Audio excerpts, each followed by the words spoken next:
Jornal. Câmara dos Deputados.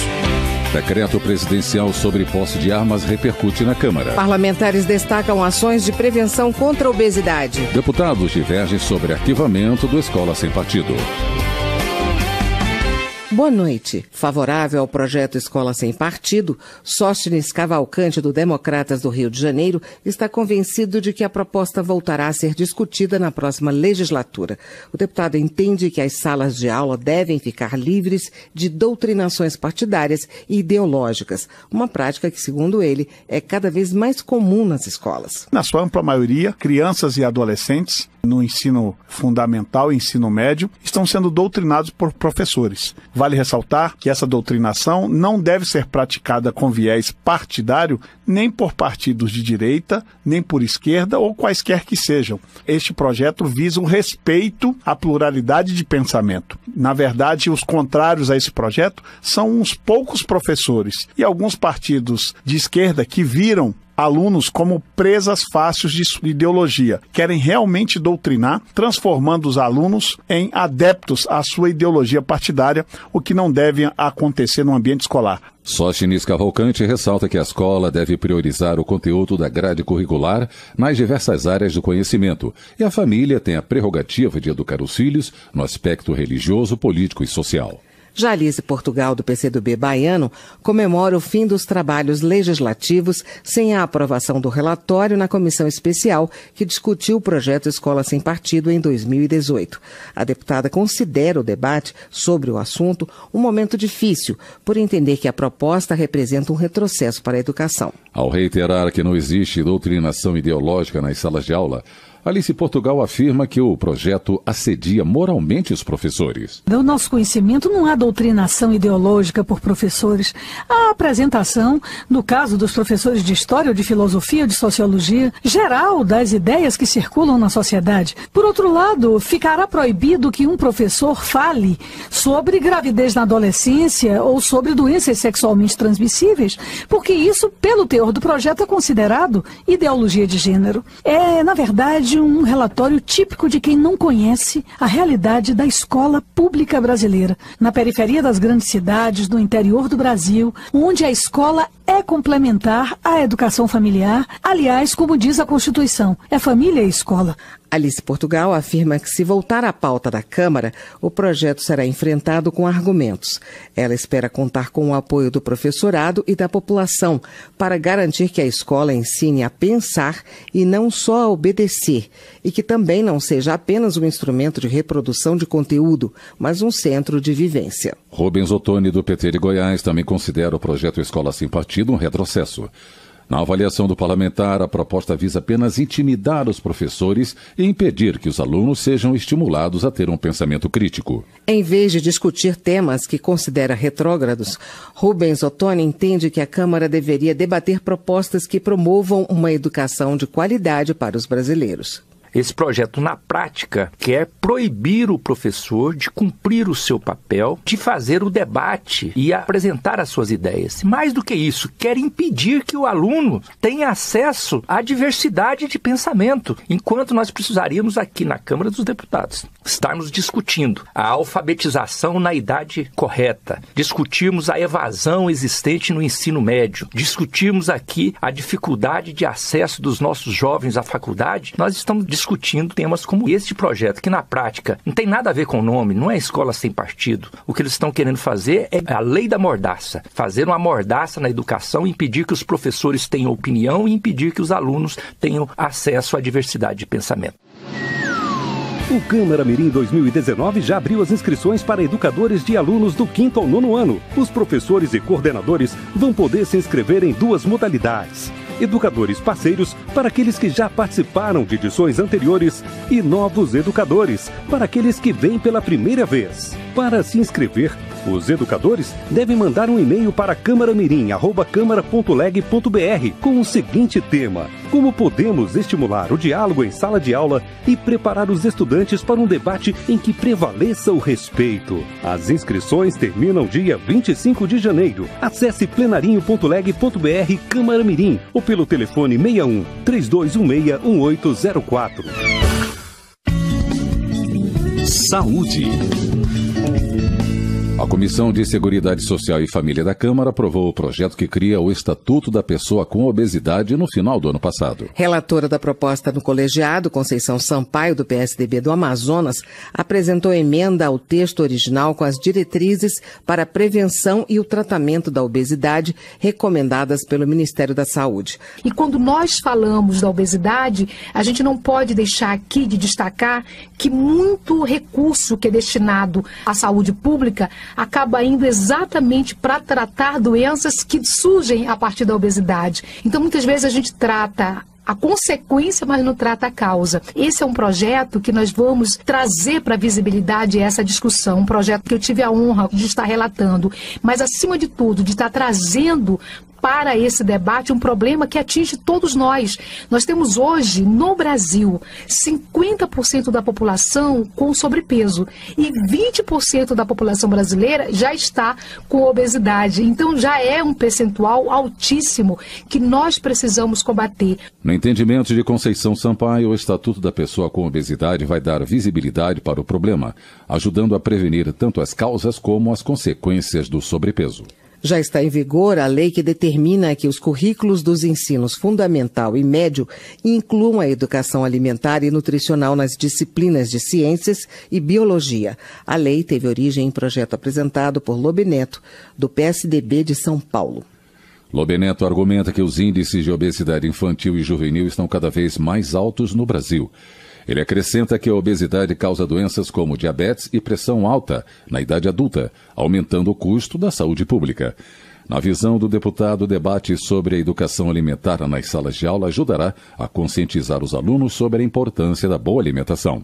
Hoje nós estamos com um índice de obesidade infantil e de adolescente muito grande no nosso país. E a maneira de combatê-la é na parte da prevenção, porque senão os problemas que nós vamos ter é de custo na saúde pública brasileira para o tratamento. Então você fazendo a parte preventiva, você evita essa questão do tratamento. Você diminui a questão das diabetes, você diminui doenças cardiovasculares, hipertensão, se você fizer uma alimentação adequada. Então esse ensino sobre como se alimentar na educação estudantil é muito importante, tanto no ensino médio como no ensino fundamental, na matéria de ciência, na matéria de biologia, terá uma discussão sobre o que é melhor para a sua alimentação.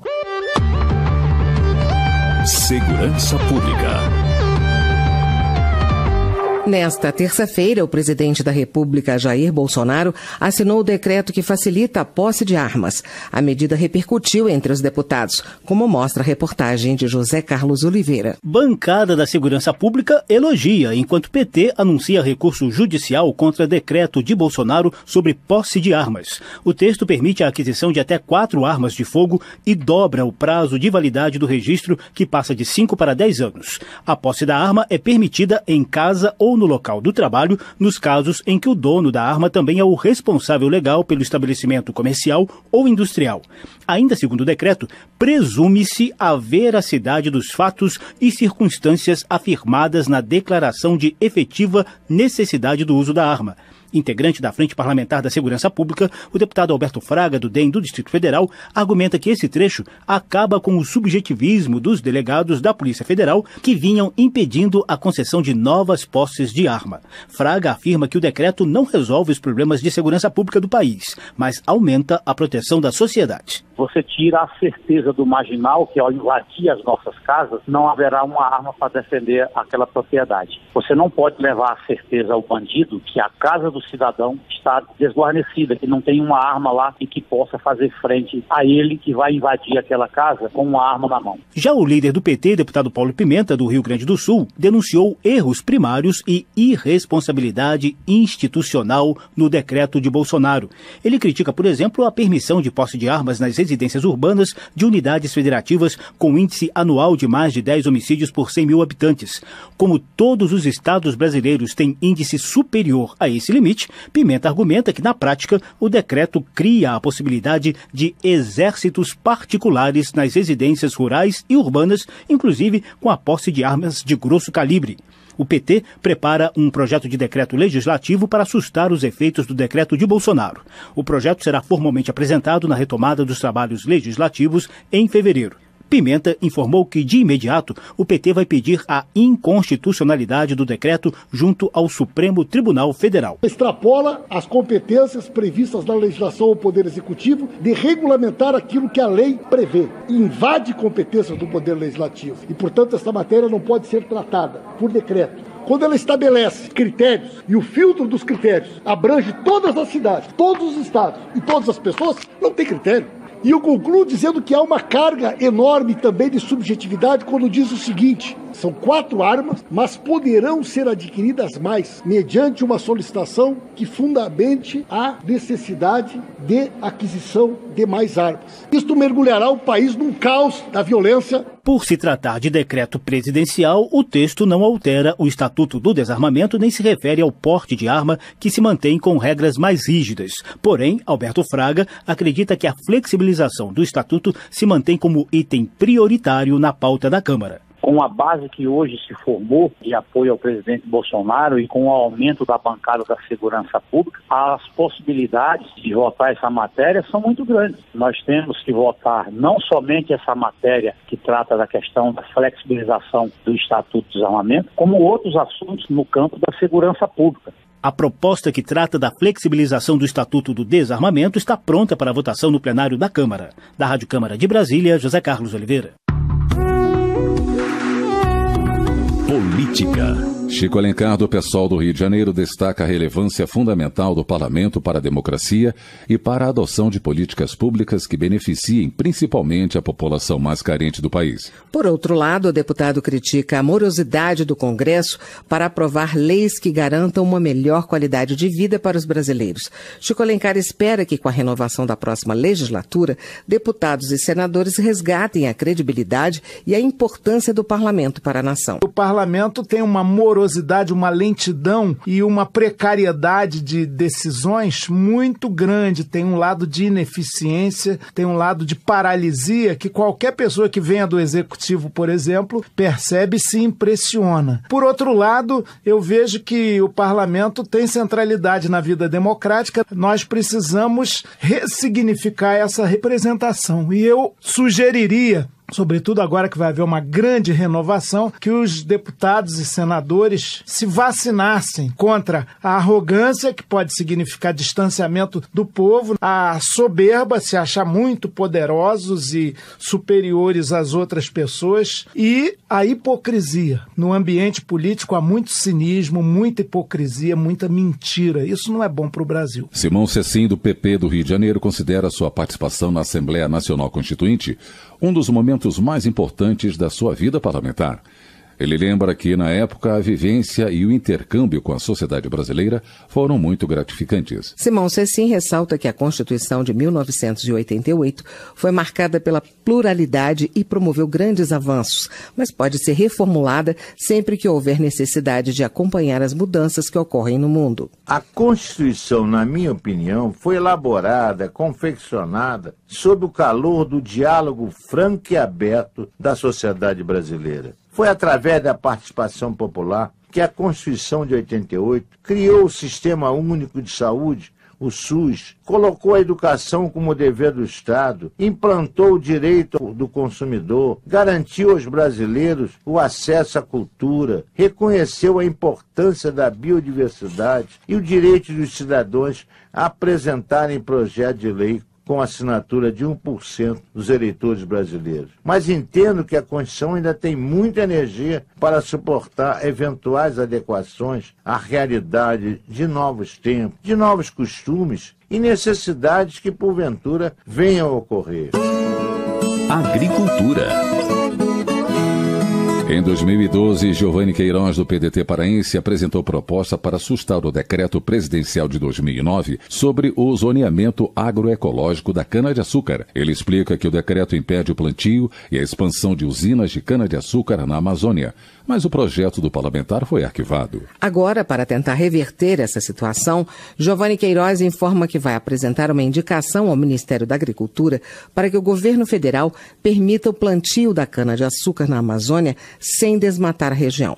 Ele argumenta que a medida vai ajudar a acabar com o monopólio dos usineiros. Não tem lugar nenhum melhor para se produzir cana-de-açúcar do que na Amazônia. Temos o melhor clima, temos uma distribuição de chuvas extraordinária, temos solo fértil, nós não temos que desmatar, derrubar mais nenhuma árvore. Nós temos áreas já alteradas que nos permite, sem dúvida nenhuma, produzirmos muito. Eu acho que tem aí um grupo de usineiros mais ao sul que talvez façam uma torcida no sentido de não expansão dessas usinas para poderem manter o monopólio ou manter aí esse cartel de produção de açúcar e álcool no Brasil, o que é inadmissível. Nós, na Amazônia, temos o direito de trabalharmos a cultura que melhor nos dê retorno financeiro também para o pequeno agricultor, para o médio ou para o grande produtor. Economia.